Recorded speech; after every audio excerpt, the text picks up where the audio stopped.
Okay, NCERT વિભાગમાં આવ્યા એમાં ઉદાહરણ 10 જો બે વિદ્યુતભારો પ્લસ ઓર માઇનસ 10 માઇક્રોકુલમ એકબીજાથી 5 અંતરે મૂકેલા છે. તો તમને જુદા જુદા બે ક્વેશ્ચન્સ પૂછેલા છે. સૌથી પહેલો ક્વેશ્ચન, આકૃતિ એમાં દર્શાવ્યા મુજબ ડાયપોલની અક્ષ પરના તેના કેન્દ્રથી 15 સેન્ટીમીટર દૂર ધન વિદ્યુતભાર બાજુ આવેલા પી બિંદુએ અને બી આકૃતિ બીમાં દર્શાવ્યા મુજબ ઓ માંથી પસાર થતી અને અક્ષને લંબ રેખા પર ઓ થી 15 સેન્ટીમીટર દૂર રહેલા ક્યુ બિંદુએ વિદ્યુત ક્ષેત્ર શોધો. આપણે સૌથી પહેલા એ ક્વેશ્ચન છે આને સોલ્વ કરીએ. ડાયાગ્રામ સી તમને આપેલો છે. અહીંયા આગળ બિંદુ એ છે, અહીંયા આગળ બિંદુ બી છે. બિંદુ એ ઉપર -10 માઇક્રોકુલમ વિદ્યુતભાર મૂકેલો છે. બિંદુ બી ઉપર +10 માઇક્રોકુલમ વિદ્યુતભાર સી મૂકેલો છે. આ બે વિદ્યુતભારો વચ્ચેનું અંતર રકમમાં તમને આપેલું છે 5 mm. હવે આ બે વિદ્યુતભારોનું મધ્ય બિંદુ આ થશે, એને ઓ કહી દઈએ. ધન વિદ્યુતભારથી બિંદુ પી આ સાઈડ આપેલું છે. રેડી? પછી કેન્દ્રથી 15 સેન્ટીમીટર દૂર ધન વિદ્યુતભાર બાજુ આવેલા પી બિંદુએ, એટલે કેન્દ્રથી તમારે બિંદુ પી સુધીનું ડિસ્ટન્સ લેવાનું છે 15 સેન્ટીમીટર. ડન. અહીંયા આગળ તમે ચેક કરવા જઈ શકો વિદ્યુતભારમાંથી પસાર થતી આ રેખા છે. તો કાયદેસર અહીંયા આગળ તમારે ક્ષેત્ર ગોતવું હોય તો અક્ષ ઉપરનું તમારે સૂત્ર સી વાપરવું પડે. તો એ ફોર્મ્યુલા છે આપણે આગળ u of x is equal to 2kp upon z cube. એટલે u of x that equal to 2kp upon r cube આપણે રાખીએ. p બોલે તો શું લખાય? 2eq divided by r cube. ચલો બધા ડેટા છે એ તમને આપેલા છે, કિંમતો અહીંયા આગળ આપણે મૂકીએ. એટલે u of x that equal to 2 mm, કે એટલે 9 ગુણ્યા 10 ની 9 ઘાત, 2a એટલે બે વિદ્યુતભારો વચ્ચેનું અંતર એ તમને આપેલું છે 5 mm. mm ને મીટરમાં કન્વર્ટ કરો એટલે 5 ગુણ્યા 10 ની ઓછા 3 ઘાત, અને q આ બેમાંથી કોઈ એક વિદ્યુતભારનું મૂલ્ય, વિદ્યુતભાર આપેલો છે 10 માઇક્રોકુલમ, એટલે 10 ગુણ્યા 10 ની ઓછા 6 ઘાત થશે. છેદમાં r એટલે ડાયપોલના કેન્દ્રથી બિંદુ P સુધીનું અંતર ઈ r થાય. આપણા કેસમાં z હતું, એગ્રી? તો એ ડિસ્ટન્સ કેટલું આપેલું છે? 15 સેમી.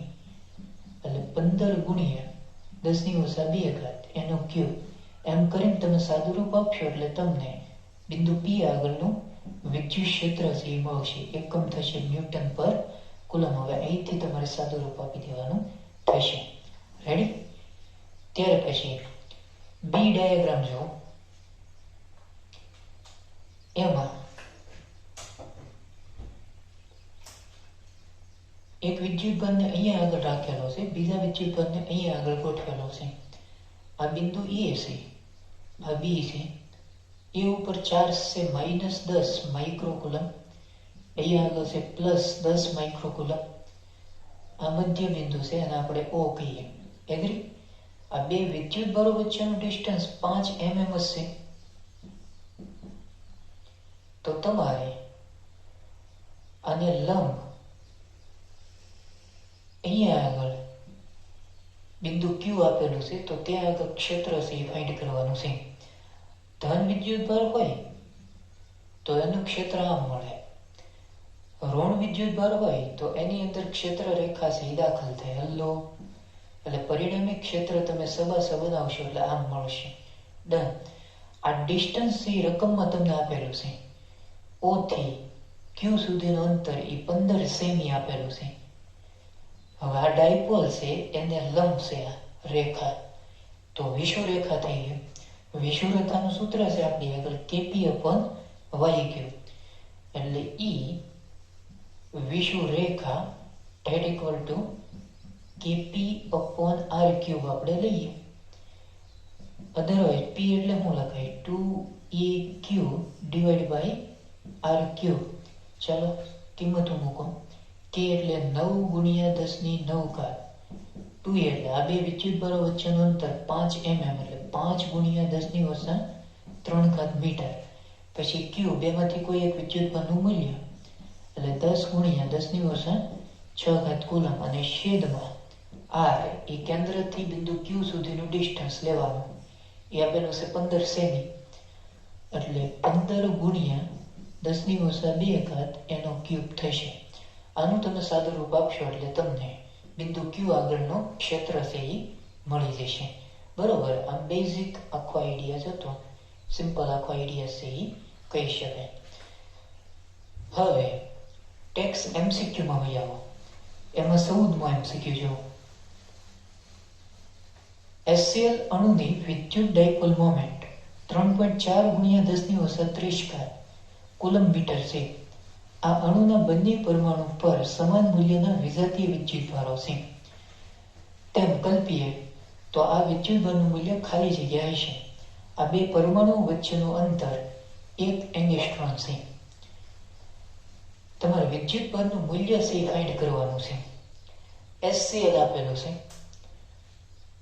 એટલે માની લ્યો કે હાઇડ્રોજન છે એ ઇલેક્ટ્રોન ગુમાવે અને ક્લોરીન છે ઇલેક્ટ્રોન મેળવે એટલે તમને કઈ ખ્યાલ આવે?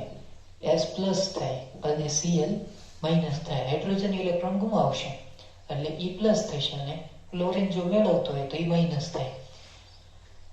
તો આમ તો સીધું થઈ ગયું ને, કારણ કે તમને ડાયપોલ મોમેન્ટ આપી દીધો P એ આપેલું છે 3.4 ગુણ્યા 10 ની વત્તા 30 ઘાત કુલમ મીટર.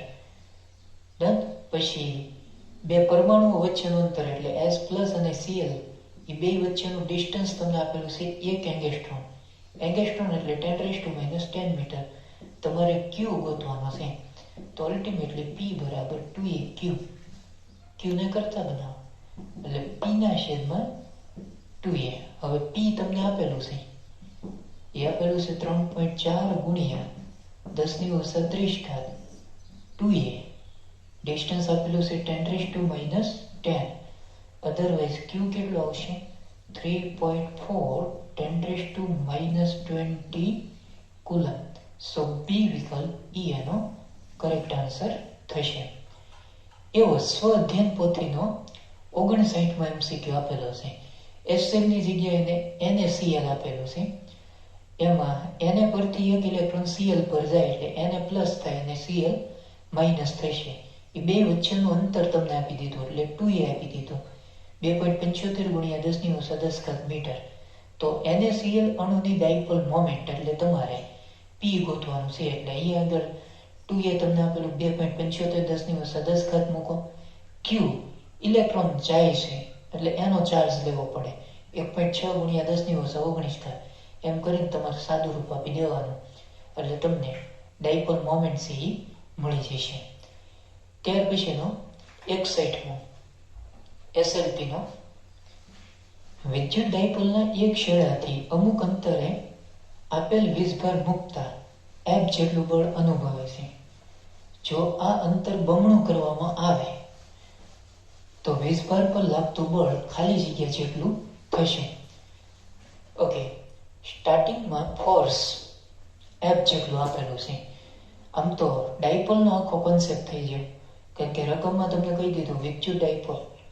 તો ડાયપોલને લીધે અક્ષ અથવા તો વિષુવરેખા આ બે ઉપર ક્ષેત્ર છેલ્લે છે 1/z³ છેલ્લે છે 1/y³.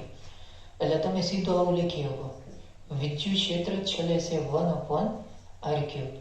તો આના ઉપરથી F છેલ્લે છે 1/r³ લખાય એટલે F બરાબર QE એટલે F છેલ્લે છે E. ડન. સ્ટાર્ટિંગનું ફોર્સ આ હતું, સ્ટાર્ટિંગનું અંતર આ હતું. હવે અંતર બમણું કરવામાં આવે તો વીજભાર પર લાગતું નવું બળ કેટલું એને F' કહીએ. અંતર છે ડબલ કરવામાં આવે એટલે 2r એનો ક્યુબ થાય તો F' સલે છે અહીંયા આગળ શું આવે 2 નો ક્યુબ એટલે 8 થાય 8r³. આ બેનો ગુણોત્તર લઈ લો તો F' ના છેદમાં F અહીંયા આગળ 1/r³. રેડી. r³ ગયા તો અલ્ટિમેટલી આપણને શું મળે F' ના છેદમાં F that equal to 1/8 આ f સામે વયો છે તો આ આવે f/8 હવે આવો ઓપ્શન તમને આપ્યો હોય તો એ તમારે ટીક કરવાનો થાય સો બી વિકલ્પ એનો કરેક્ટ આન્સર થશે ત્યાર પછી 65મો આ મસ્ત આપેલો છે એલ લંબાઈના સમબાજુ ત્રિકોણ એબીસી ના શિરોબિંદુ ઉપર QQ અને -2Q વીજભાર મૂકેલ છે તો તંત્રની વિદ્યુતને બદલે ડાયપોલ મોમેન્ટનું મૂલ્ય ખાલી જગ્યા થશે વિદ્યુત ડાયપોલ મોમેન્ટ છે તમારે ફાઇન્ડ કરવાની છે એટલે કે P આ રીતે આપણે સમબાજુ ત્રિકોણ છે એનો વિચાર કરીએ રેડી અહીંયા આગળ આપણે મૂકી દઈએ -2Q અહીંયા આગળ Q અહીંયા આગળ Q L લંબાઈ છે તો તમારે ડાયપોલ મોમેન્ટ છે ફાઇન્ડ કરવાની છે હવે આ -2Q છે એને આમ લખાય -Q આ બેનો સરવાળો એટલે -2Q જ છે તો આ Q છે આ -Q છે એટલે એક ડાયપોલ મોમેન્ટ આ બેની મળી આ Q છે આ -Q છે એટલે બીજી ડાયપોલ મોમેન્ટ આ બેની મળી એગ્રી હવે ડાયપોલ મોમેન્ટ છે એની ડાયરેક્શન કઈ આવશે ઋણથી ધન તો અહીંયા આગળ આમ આવશે ડાયરેક્શન ડાયપોલ મોમેન્ટની P यहाँ पे -Q यहाँ पे +Q तो અહીંયા આગળ ડાયપોલ મોમેન્ટની ડાયરેક્શન આમ આવે ઋણથી ધન તરફ EP આ બે વચ્ચેનો એંગલ કેટલાનો બતાય 60 કારણ કે સમબાજુ ત્રિકોણ છે તો બેનો તમે સબાસા બનાવશો એટલે પરિણામી તમને નીચે તરફ મળશે એંગલ 60 નો છે મોટી એટલે પરિણામી કેટલું મળે √3p એગ્રી p ની જગ્યાએ તમે 2q નો યુઝ કરી શકો એટલે √3 p એટલે 2a એટલે l થાય into q સો d વિકલ્પ એનો કરેક્ટ આન્સર થશે આ JEE 2019માં જાન્યુઆરીમાં પૂછાઈ ગયેલો છે સેમ જો 26મો બરોબર સેમ છે -2q +q અને આન્સર થોડાક તમે જોજો એટલે આખો આઈડિયા છે એ ક્લિયર થઈ જાય આમ તો સેમ આખો આઈડિયા છે બરોબર એ વિકલ્પ આવશે એમાં J કેરેટ -I કેરેટ √2 એનું તમે મૂલ્ય લઈ લો ને એટલે આન્સર આ થઈ ગયો બરોબર થોડોક તો ફેરફાર કરે ને ઓપ્શનમાં રમત કરે ટૂંકમાં પછી PMT 1999 8મો MCQ બે સમાન અને વિજાતીય બિંદુત વિદ્યુતભારોને રાખવાથી ડાયપોલનું બંધારણ થાય હવે બે વિદ્યુતભારોને એકબીજાથી નજીક રાખવામાં આવે કારણ કે એની ડેફિનેશનમાં પરિમિત અંતર આવતું હતું એટલે એ વિકલ્પ એનો કરેક્ટ થશે નજીક અંતરે 1998 PMTમાં પૂછાઈ ગયેલો 9મો MCQ જો ડાયપોલ મોમેન્ટ P ધરાવતા એક વિદ્યુતીય ડાયપોલના વિદ્યુતભારોને જોડતી રેખાની લંબ રેખા પર બિંદુ Q રહેલું છે ડાયપોલથી Q બિંદુનું અંતર r હોય તો કેપિટલ Q બિંદુ પાસે વિદ્યુત ક્ષેત્ર ખાલી જગ્યાના સમપ્રમાણમાં થાય મોટા વિદ્યુત ક્ષેત્ર છેલ્લે 1/r³ થાય આ r³ ઉપર જાય એટલે માઇનસ ઘાત થાય એટલે r⁻³ થાય ડન પછી ડાયપોલ મોમેન્ટ P આપેલી છે અને અહીંયા આગળ તમે સૂત્ર વાપરો અક્ષ ઉપરનું કે વિષુવરેખાનું તો વિદ્યુત ક્ષેત્ર છેલ્લે છે P આવે બેમાં રેડી એટલે આન્સર આવશે P, r⁻³ એટલે આનો કરેક્ટ આન્સર આવશે ડી વિકલ્પ ડન પછીનો 66મો SLP નો એક વિદ્યુત ડાયપોલની અક્ષ પર એક બિંદુએ વિદ્યુત ક્ષેત્ર E છે તેટલા જ અંતરે તેની વિષુવરેખા પર વિદ્યુત ક્ષેત્ર EE હોય તો શું આવે બે ડિસ્ટન્સ ધારો કે સમાન હોય તો આ બેનો ગુણોત્તર લેજો આન્સર છે આવી જશે બરાબર એમાં તો શું મારે હવે સોલ્વ કરો 67 SLP નો આપેલ વિદ્યુત ડાયપોલની અક્ષ પર x અંતરે વિદ્યુત ક્ષેત્રની તીવ્રતા અને વિષુવરેખા પર y અંતરે વિદ્યુત ક્ષેત્રની તીવ્રતા સમાન હોય તો x જેમ y એ કેટલું મળે અક્ષ ઉપરનું ક્ષેત્ર અને વિષુવરેખા ઉપરનું ક્ષેત્ર સમાન છે એટલે E of અક્ષ that equal to E of વિષુવરેખા अक्ष पर કેટલો આવે મોટી 2 kp upon r cube यहाँ पे अक्ष पर x अंतर लेने का है, એટલે एक्स क्यूब, यहाँ पे kp अपन वाई क्यूब हो जाएगा। तो kp kp कैंसल होगा, यहाँ पे क्या आएगा एक्स क्यूब डेट इक्वल टू 2y क्यूब।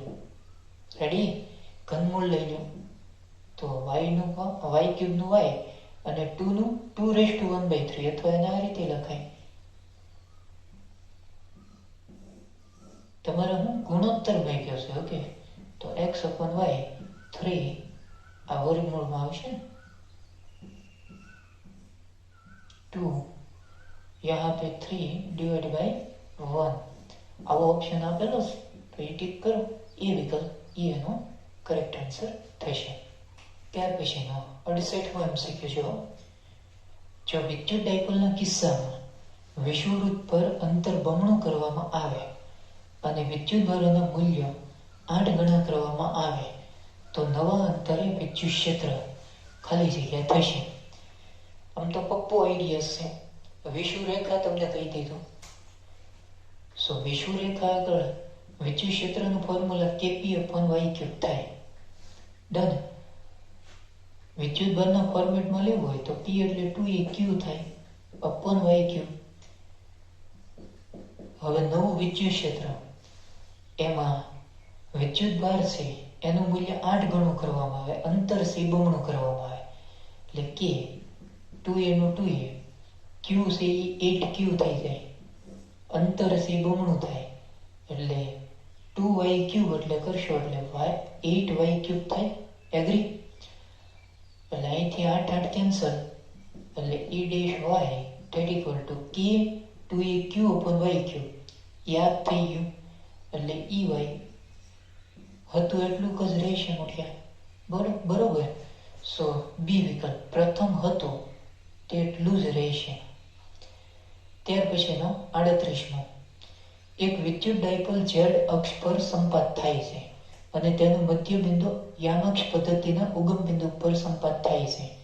ઉગમ બિંદુથી z અંતરે આવેલા અક્ષીય બિંદુ પર તીવ્રતા E of z હોય અને ઉગમ બિંદુએથી વિષુવરેખા પર y અંતરે આવેલા બિંદુએ વિદ્યુત ક્ષેત્રની તીવ્રતા Ey હોય તો Ez upon Ey એનું મૂલ્ય કેટલું થશે, એટલે આ બેનો ગુણોત્તર લઈ લો, આન્સર આવી જશે। સો આન્સર આવશે 2। આવો જ MCQ ગુસ્કેટ 2007માં પૂછાઈ ગયો, સેમ ટુ સેમ, એમાં ડી વિકલ્પ આવશે, બરોબર, જોઈ લેજો। 28મો જો આકૃતિમાં દર્શાવેલ વિદ્યુતભાર તંત્રની ડાયપોલ મોમેન્ટ P ખાલી જગ્યા થશે। આમ તો આઈડિયા બહુ સિમ્પલ છે, તમને 3D માં ડાયાગ્રામ્સ આપેલો છે, ડ્રો કરીએ આપણે। આ y અક્ષ, z અક્ષ, x અક્ષ એ બોર્ડના સમતલને બહાર લંબ રૂપે બહાર આવે, એગ્રી? અહીંયા આગળ સ્થાન સદિશ આપેલો છે r1, પછી અહીંયા આગળ સ્થાન સદિશ આપેલો છે r2,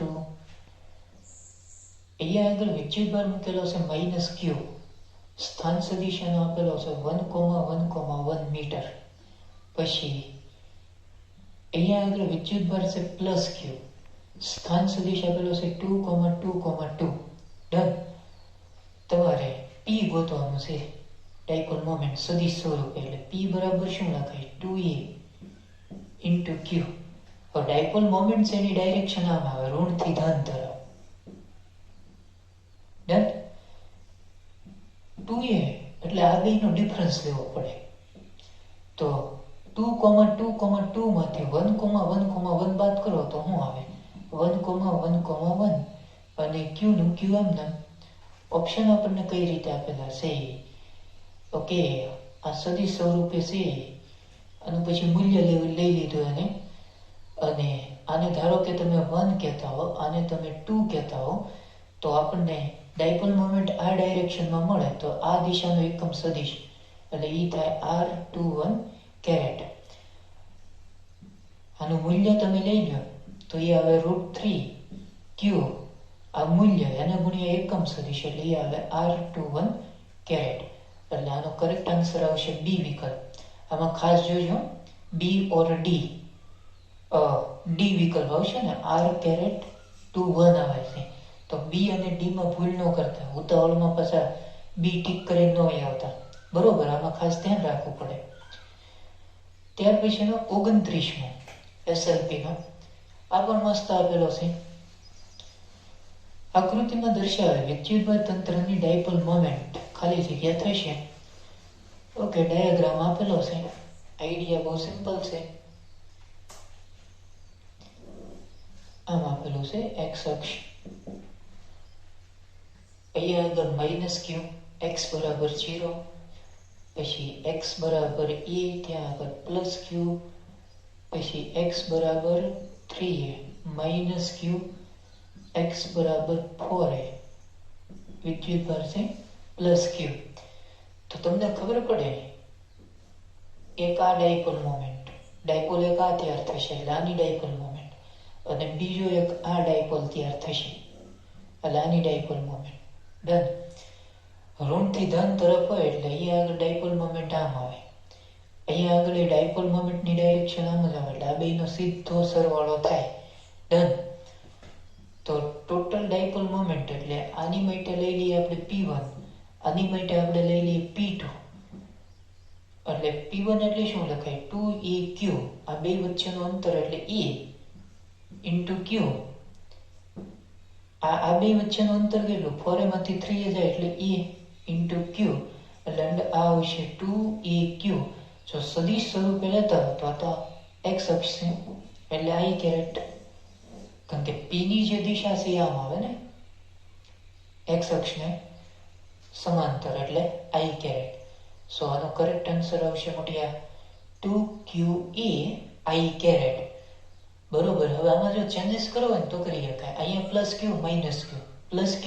-q તો ડાયપોલ મોમેન્ટ આમ આવે -i કેરેટ, તો પાછો સી વિકલ્પ આવે, એટલે ખાસ ધ્યાન રાખજો. ત્યાર પછી 31મો, આમાં મારે શું સોલ્વ કરાવવું, આવડે ને, હિન્ટ આપી દો. આમાં પણ હિન્ટ આપવા જેવું નથી, ડાયરેક્ટ આન્સર જ આવશે. આ રીતે તમને ડાયાગ્રામ સી આપેલો છે.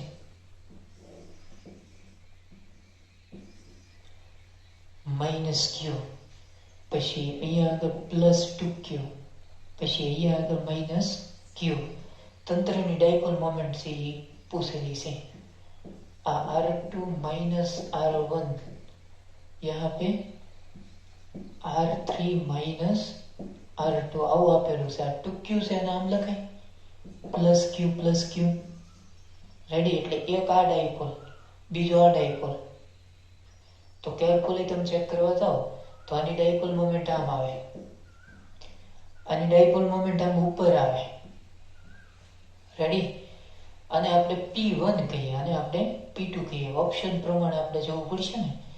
સો આમાં ખાલી તમારે 2eq વાપરવાનું છે, બરોબર. મૂલ્ય માંગ્યું નથી અને સ્થાન સદિશના ફોર્મેટમાં આન્સર માંગેલો છે.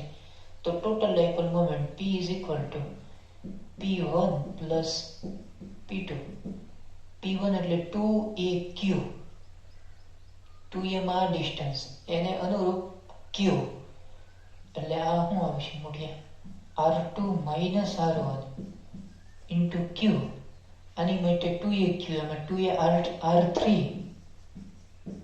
-r2 ઇન્ટુ q, આવો ઓપ્શન આપ્યો હોય તે ઠીક કરવાનો. સો એ જ વિકલ્પ. ડન. સેમ નીટ 2007માં પૂછાઈ ગયેલો છે, બરોબર. આ છે અહીંયા આગળ -2q છે, અહીંયા q છે ને અહીંયા આગળ q છે, 3D માં છે આખું, બરોબર. તો સોલ્વ કરી નાખજો. ત્યાર પછી એસએલપી નો 30મો,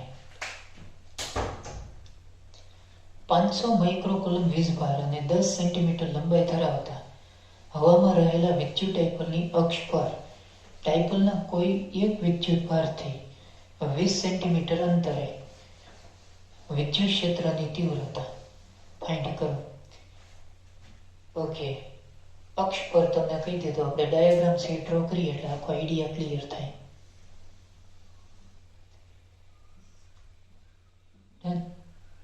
500 માઇક્રોકુલમ વીજભાર અને 10 સેન્ટીમીટર લંબાઈ ધરાવતા હવામાં રહેલા વિદ્યુત ડાયપોલની અક્ષ પર ડાયપોલના કોઈ એક વિદ્યુત ભારથી 20 સેન્ટીમીટર અંતરે વિદ્યુત ક્ષેત્રની તીવ્રતા તમારે ફાઇન્ડ કરવાની છે. આ માઇનસ ક્યુ, પછી આ પ્લસ ક્યુ લઈએ. આ બે વિદ્યુત ભારો વચ્ચેનું ડિસ્ટન્સ એ આપેલું છે 10 સેમી, એટલે આ થશે નોર્મલી 2a. હવે હું કીધું જોજો, વિદ્યુત ડાયપોલની અક્ષ પર ડાયપોલના કોઈ એક વિદ્યુત ભારથી, એટલે આપણે ધન વિદ્યુત ભાર લઈ લઈએ ત્યાંથી 20 સેમી અંતરે, એટલે અહીંયા આગળ આપણે બિંદુ પસંદ કરીએ, બિંદુ P. આ ડિસ્ટન્સ 20 સેમી. રેડી? અહીંથી નહીં લઈ શકાય, કોઈ એક વિદ્યુત ભારથી તમને કહી દીધું તો ક્ષેત્રની તીવ્રતા આ પોઈન્ટ આગળ કેટલી આવે. અક્ષ ઉપરનું સૂત્ર જ તમારે વાપરવું પડશે, પણ આ સેન્ટર થાય, આ ડિસ્ટન્સને આપણે ઝેડ કહેતા હતા, યાદ કરો. હવે ડાયરેક્ટ તમે ઓલું સૂત્ર ન વાપરી શકો, 2kp/z³ વાળું, કારણ કે હાઈ ડિસ્ટન્સ આપેલું છે. તમે ગોતો 20 સેમી અને આ 10 સેમી, આ ડિસ્ટન્સ 5 સેમી થાય, ટોટલ 10 છે, તો ઝેડ તમને જે મળે ને એ 25 સેમી થાય. એટલે ઝેડ આપેલો છે તમને, એટલે ત્યારે તમારે આ સૂત્રનો યુઝ કરવો પડે. Ex is equal to 2kp, તો એમના અપોન શું આવે, z² માઇનસ a² એનો સ્ક્વેર. રેડી? અને p એટલે શું લખાય, 2aq. હવે આમાં બધી કિંમતો મૂકો ને સાદુરૂપ આપો એટલે આન્સર આવે k એટલે 9 × 10⁹, 2a એટલે બે વિદ્યુત ભારો વચ્ચેનું અંતર એ 10 સેમી એટલે 0.1 થાય. q એ તમને આપેલા છે 500 માઇક્રોકુલમ, એટલે 500 × 10⁶ કરવું પડે. ઝેડ મેં તમને ગોતી દીધું, એ આવશે 25 સેમી એટલે 0.25 થાય. રેડી? અને એ થઈ ગયું 0.1 એનો સ્ક્વેર, ને એમ કરીને સાદુરૂપ આપશો એટલે તમને આન્સર છે એ મળી જશે. ઓકે, સો અહીંયા આગળ વિદ્યુત ડાયપોલ છે એ પૂરું થાય છે. ડન. નેક્સ્ટ એપિસોડની અંદર આપણે ટોર્ક ડિસ્કસ કરવાના છીએ. સો અહીંયા સુધી આપણે રાખશું.